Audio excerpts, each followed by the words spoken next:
स्वागत है आपका। कहानी कुर्सी की देख रहे हैं आप, और आज कुर्सी की कहानी महाराष्ट्र में बहुत दिलचस्प हो चुकी है, क्योंकि महाराष्ट्र में आमने सामने हैं चाचा भतीजा। अजीत पवार अपनी शक्ति का एहसास करवा रहे हैं। 35 विधायक अजीत पवार के साथ अभी तक पहुंच चुके हैं।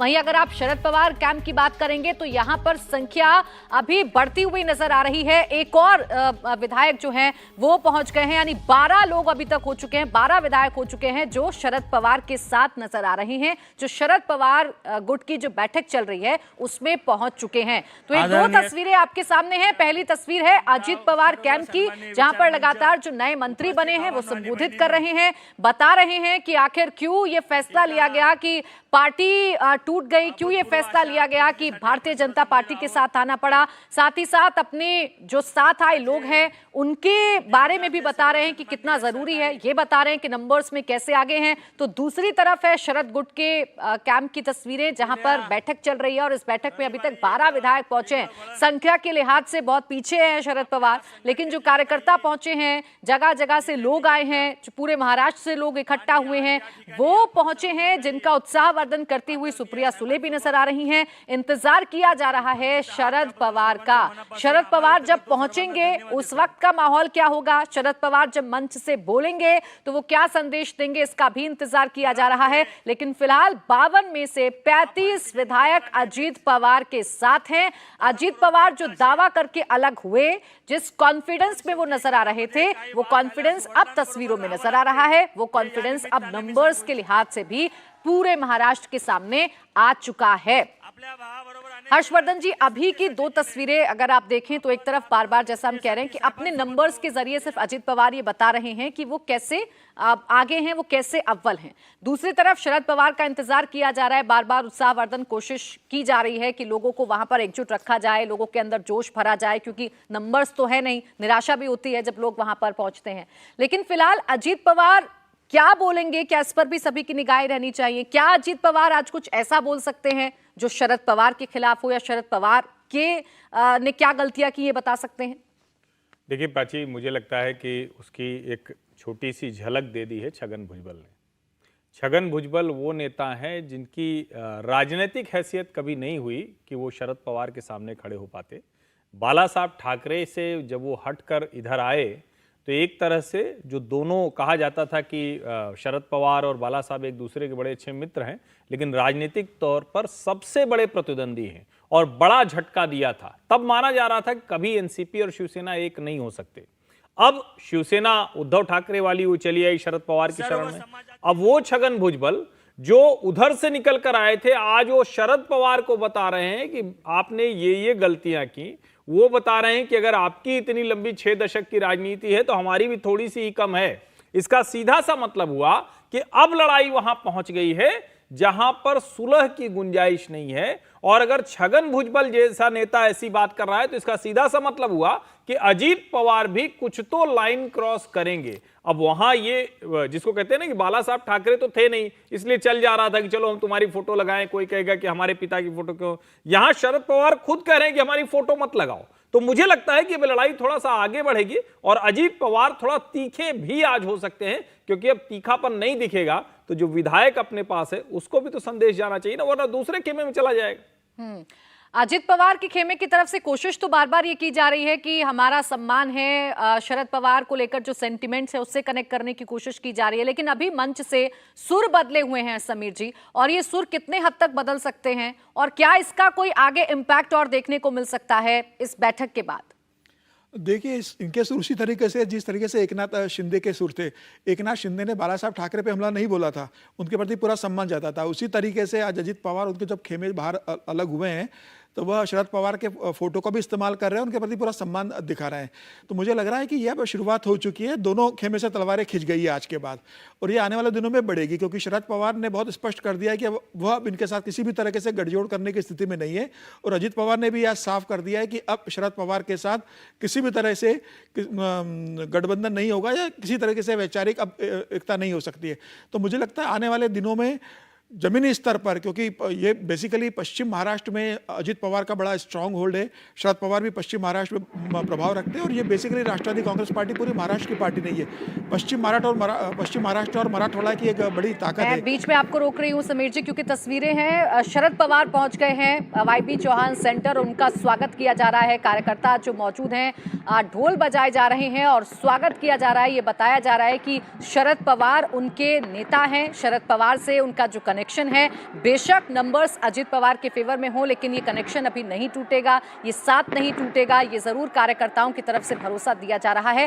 फूलों की बरसात की जा रही है और फूलों की बरसात के साथ शरद पवार का जोरदार स्वागत किया जा रहा है। शरद पवार पहुंच गए हैं वाईबी चौहान सेंटर और अब शरद पवार यहां से जब मंच की तरफ जाएंगे, शरद पवार आज क्या कहेंगे, आगे अब एनसीपी किसकी होगी। हालांकि नंबर्स के लिहाज से तो अजित पवार ने बता दिया है कि एनसीपी पर उनका कब्जा है, लेकिन शरद पवार अब आगे क्या करेंगे, एनसीपी को लेकर कितना दावा ठोकेंगे। ये जो 12 विधायक पहुंचे हैं, क्या ये संख्या 12 की ही रहेगी? क्या अजित पवार के साथ जो 35 पहुंचे हुए हैं, ये संख्या बढ़ेगी, या फिर ऐसा होगा कि कुछ और विधायक अजित पवार की तरफ से शरद पवार की तरफ आ जाएंगे? इन तमाम सवालों के जवाब धीरे धीरे जैसे जैसे बैठक आगे बढ़ेगी, वैसे वैसे स्थिति साफ होती चली जाएगी। राजेश हमारे सहयोगी लगातार हमारे साथ बने हुए हैं वाईबी चौहान सेंटर से। राजेश, हम तस्वीरें देख रहे हैं, जोरदार स्वागत किया जा रहा है शरद पवार का कार्यकर्ताओं के जरिए। बिल्कुल, देखिए जो कार्यकर्ता यहाँ पे मौजूद हैं और पिछले कई घंटों से इसी का इंतजार कर रहे थे, और ये वो लॉयल कार्यकर्ता हैं जो 40 विधायकों के दूर जाने के बाद भी यहाँ पे पहुंचे। यही वजह है कि शरद पवार जब यहाँ पे आए हैं तो पूरे जोश के साथ उनका स्वागत जो है वहाँ पर किया जा रहा है। मैं पहले भी बताता रहा हूँ, यहाँ पे जोश बहुत है लेकिन संख्या बल कम है। संख्या बल जो है वो अजित पवार के साथ इस वक्त नजर आ रही है, लेकिन शरद पवार जिन्होंने इस पार्टी को खड़ा किया, जो नेता छोटे हो, बड़े हो, उम्रदराज हो, युवा हो, सब शरद पवार की उंगली पकड़ के ही उन्होंने राजनीति सीखी है। यही वजह है कि ये कार्यकर्ता भी बहुत उम्मीद लगाए हुए हैं कि 83 साल के नौजवान, जो शरद पवार खुद को कहते हैं कि वो 83 साल के नौजवान है, वो फिर से पार्टी को खड़ा करेंगे, 3 महीने में तस्वीर बदल देंगे। तो ये जो आप इस वक्त तस्वीरें यहाँ पे वाईबी चौहान सेंटर पे देख रही हैं, ये उन आशान्वित कार्यकर्ताओं की है जो शरद पवार पर भरोसा करते हैं, उनकी बातों पर भरोसा करते हैं, और यही वजह है कि इस जोश खरोश के साथ उनका स्वागत किया जा रहा है। हालांकि विधायक सिर्फ अंदर बाहर 12 ही पहुंचे हैं, जिसमें एक जयंत पाटिल भी हैं, जिनको लेकर ये लड़ाई जो है बहुत आगे तक बढ़ी। अजित पवार के चाहते थे कि वो प्रदेश अध्यक्ष बने, लेकिन जयंत पाटिल को हटाने को तैयार नहीं थे शरद पवार, और यही वजह है कि ये बात आगे तक बढ़ी है। मैं आपको तस्वीरें दूसरी तरफ की भी दिखा दूं, कैमरामैन से कहूंगा तस्वीरें दिखाते रहें। कार्यकर्ता इस वक्त जोश में है, उन्हें उम्मीद है कि शरद पवार जो है वो फिर से टेबल टर्न कर देंगे, सब कुछ अपने पाले में कर देंगे, और यही वजह है कि ढोल नगाड़े ताशे सबके साथ पहुंचे हैं। राष्ट्रवादी कांग्रेस पार्टी का चुनाव चिन्ह लेकर इस वक्त जो है वो यहाँ पर लगातार नारे लगाए जा रहे हैं, और लोग अपने अपने हाथों में बैनर भी लेके आए हैं कि आमी साहिबान सोबत, यानी कि मैं साहिब के साथ हूँ। शरद पवार को उनके कार्यकर्ता जो है वो साहिब कह के भी बुलाते हैं, तो वो भी है। कई बैनर्स पोस्टर ऐसे देखे जिसमें यह भी लिखा था कि अकेला ही काफी है, और शरद पवार भी पिछले 4 दिनों से यही कह रहे हैं कि वो अकेले ही काफी हैं और युवाओं की नई टीम को लेकर फिर से पार्टी को खड़ा करेंगे और 3 महीने में तस्वीर बदल देंगे। और उनकी यही बातों को सुनकर ये आशान्वित कार्यकर्ता जो है वो यहाँ पे नारे लगा रहे हैं। जी बिल्कुल, कार्यकर्ताओं का जोश है, कार्यकर्ता उत्साह के साथ शरद पवार का स्वागत कर रहे हैं। पहुंच चुके हैं शरद पवार इस बैठक में। अभी तक 12 विधायकों का साथ उन्हें मिला है, और बहुत बड़े चेहरों की अगर आप बात करेंगे तो उनके साथ सुप्रिया सुले जरूर नजर आ रही हैं, जितेंद्र रावाहट नजर आ रहे हैं, अनिल देशमुख उनके साथ नजर आ रहे हैं। लेकिन इसके अलावा अगर आप बाकी वरिष्ठ नेताओं की बात करेंगे, चर्चित चेहरों की बात करेंगे, तो वो भी फिलहाल अजित पवार गुट की बैठक में शामिल हो रहे हैं। मंच की तस्वीरें ही दोनों तरफ की ये बताने के लिए काफी हैं कि अजित पवार का पलड़ा क्यों भारी है, लेकिन कार्यकर्ताओं का जोश शरद पवार के प्रति अपने सम्मान को बता रहा है। शरद पवार भी ये कोशिश कर रहे हैं, अपने कार्यकर्ताओं को ये संदेश दे रहे हैं कि अभी सब कुछ खत्म नहीं हुआ है, जैसा कि वो लगातार हो रही प्रेस कॉन्फ्रेंसेस के जरिए भी बता रहे हैं। समीर जी, ये उत्साह, ये कार्यकर्ताओं का स्वागत करने का तरीका, जाहिर सी बात है कि शरद पवार पहुंचे हुए हैं तो उनका स्वागत भी होगा, लोग अपना प्यार भी जताएंगे, अपना समर्थन भी जताएंगे, लेकिन ये तस्वीरें क्या आने वाले वक्त में कुछ बहुत बड़ा बदलाव कर पाएंगी? देखिए, स्वाभाविक रूप से अभी शरद पवार जिस दिन अजित पवार ने विद्रोह किया था उसके दूसरे दिन वो सातारा में गए थे, तब भी वहाँ उनका बहुत स्वागत हुआ था। तो निश्चित रूप से शरद पवार को साहिब कहते हैं और साहिब का सम्मान कार्यकर्ता में हो तो कार्यकर्ता तो आज आएंगे, इसमें कोई दो राय नहीं। शरद पवार जहाँ जाएंगे वहाँ कार्यकर्ताओं के साथ जुड़ेंगे, लेकिन उन कार्यकर्ताओं को लंबे समय तक जोड़ के रखना और उसे अपने पार्टी के लिए मजबूती के लिए इस्तेमाल करना और वोट बैंक में कन्वर्ट करना बहुत मुश्किल है। क्योंकि देखिए, अब शरद पवार का एक समस्या क्या है, शरद पवार के साथ सबसे बड़ी समस्या ये है कि शरद पवार जिस क्षेत्र में मजबूती रखते हैं वहाँ पर भारतीय जनता पार्टी भी अब बहुत मजबूत बन चुकी है।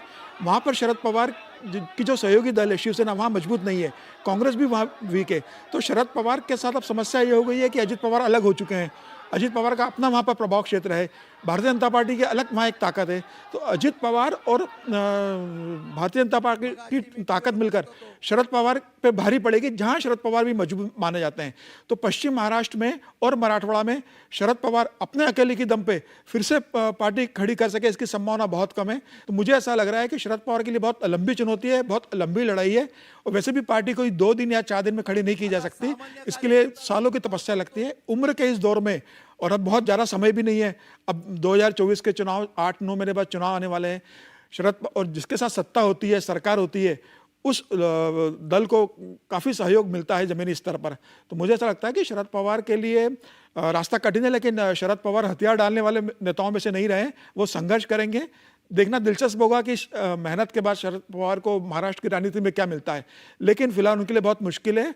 और मैं यह मानता हूँ कि शरद पवार के लिए 2024 में वापसी करना बहुत मुश्किल है, और उसके बाद अक्टूबर में चुनाव होंगे, महाराष्ट्र विधानसभा चुनाव के, लोकसभा के तुरंत बाद। देखिए, हलचल बढ़ चुकी है, दोनों मंचों से क्या क्या कहा जा रहा है वो जरा सुनवा देते हैं। हाताला धरून केली, कधी शब्द मोडला नाही, प्रसंग कितीही चांगले आले असतील आयुष्यात, संधी देताना सुद्धा कितीही चांगली संधी स्वतःला मिळत असताना सुद्धा ती संधी फक्त साहेबाच्या शब्दावर आपल्या इतर सहकार्याला देणं एवढं मोठं मन हे आपल्या दादांमध्ये आहे।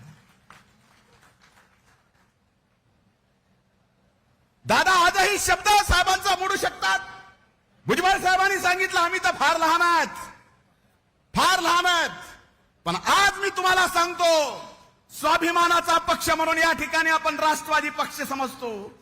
हा स्वाभिमान माझ्यासारखा एक ऊसतोड मजुराच्या पोटी जन्माला आलेला आणि घरातून आणि पक्षातून बाहेर काढलेल्या माणसाला आज तुमच्या समोर बोलायचं या ठिकाणी ताकद जर कोणी दिली असेल तर ती फक्त अजितदादा पवार साहेबांनी दिली आहे, राष्ट्रवादी काँग्रेस पक्षाने दिली आहे। अशा प्रसंगाच्या काळात एवढ्या सगळ्या मान्यवर नेत्यांनी आपली हयात साहेबांच्या सोबत घातली, त्याच्यानंतर आज ही वेळ येतेय, तर ती का येतेय याचा उलगडा कधीतरी दादा आपण सुद्धा करावा, कधीतरी मन मोकळं करावं। किती दिवस तुम्ही तुमच्या मनात तुमचे असंख्य प्रसंग, तुमचे असंख्य अपमान तुमच्या मनात ठेवणार आहेत। तुम्ही तुमच्या सावलीला सुद्धा तुमचा अपमान, तुम्ही तुमच्या सावलीला सुद्धा कधी तुमच्या मनातलं दुःख सांगितलं नाही, ते कधीतरी महाराष्ट्राच्या या जनतेला सांगावं लागेल। मला या ठिकाणी सांगायचं, अनेक जण अनेक प्रसंगात वेळोवेळी दादांवर प्रत्येक गोष्ट काही झालं, दादांवर टीका, काही झालं टार्गेट दादा, 17चं उदाहरण दिलं, 14चं उदाहरण दिलं, 19चं उदाहरण दिलं पाटेचं।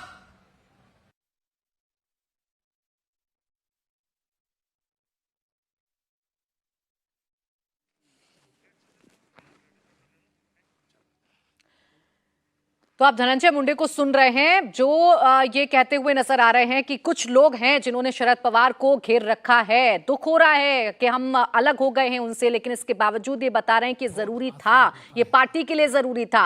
अब समीर जी, इसका क्या मतलब निकालें? किन लोगों की तरफ ये इशारा कर रहे हैं धनंजय मुंडे, अगर कह रहे हैं कि कुछ लोग हैं जिन्होंने शरद पवार को घेर रखा है? देखिए, मुझे ऐसा लग रहा है कि धनंजय मुंडे सीधे सीधे सुप्रिया सुले की तरफ इशारा कर रहे हैं।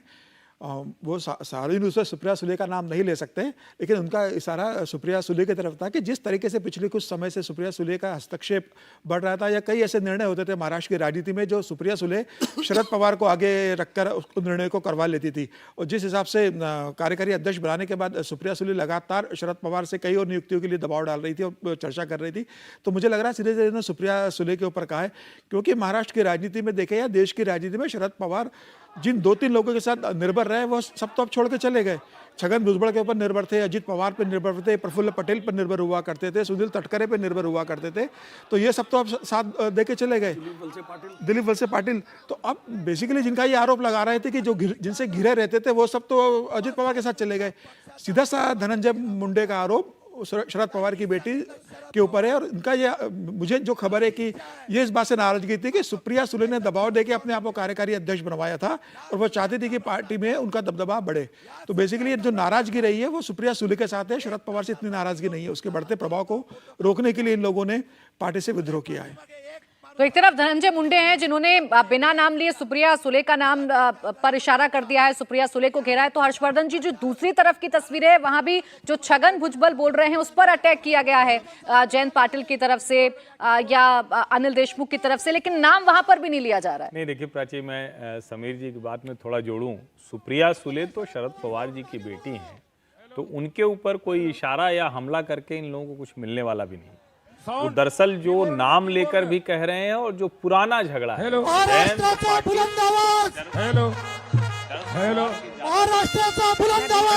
हर्षवर्धन जी मैं तस्वीरें पहले दिखा दूं।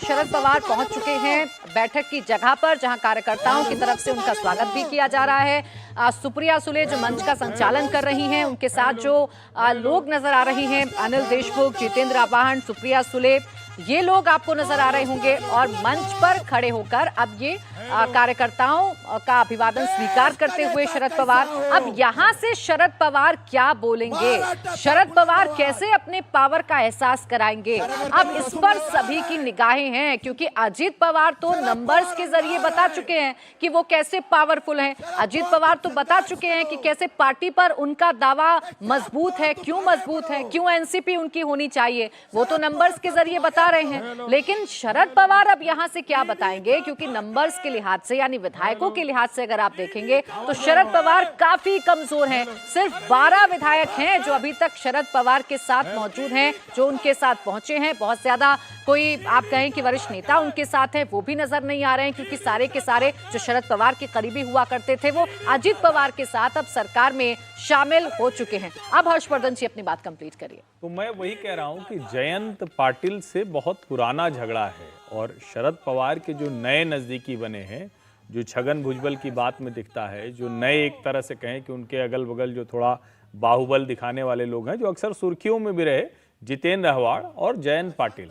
जितेंद्र अहवाड़ को लेकर भी बहुत ज्यादा नाराजगी है, जयंत पाटिल को लेकर भी बहुत ज्यादा नाराजगी है, और बार बार ये लोग ये कहते हैं कि जो शरद पवार ने ये नए अपने लेफ्टिनेंट चुने वो पार्टी को बढ़ा नहीं पा रहे हैं। तो एक तरह से इशारा ये कि चाहे आपकी बेटी सुप्रिया सुले हो या फिर आपके नए कमांडर्स जो हैं जयंत पाटिल और जितेंद्र अहवाड़ हो, वो एनसीपी को कहीं आगे नहीं ले जा पा रहे हैं। शरद पवार प्रेशर पॉलिटिक्स के तौर पर, अजीत पवार के विकल्प के तौर पर, या कहें कि उनको लगे कि नहीं दूसरे लोग भी हैं, ये दिखाने की कोशिश हमेशा करते रहे। और अभी छगन भुजबल ने एक बात और बोली है जो अभी मैं देख रहा था, वो कह रहे हैं कि नहीं अगर कुछ आपके आसपास के लोग हट जाएं तो हम आपके साथ आ सकते हैं। दरअसल ये असली बात वही है कि आप जो बार बार ये कहते हैं कि हम तय करेंगे, अच्छा 2 कदम चलो फिर पीछे लौट आओ, तो हम इतने सालों से राजनीति कर रहे हैं, कोई हम रोबोट थोड़ी ना है, कोई मशीन थोड़ी ना है कि आप तय करेंगे, कहेंगे उठो बैठो। और ये शरद पवार इसको अपनी ताकत के तौर पर उपयोग करते रहे। देश में क्या चर्चा होती है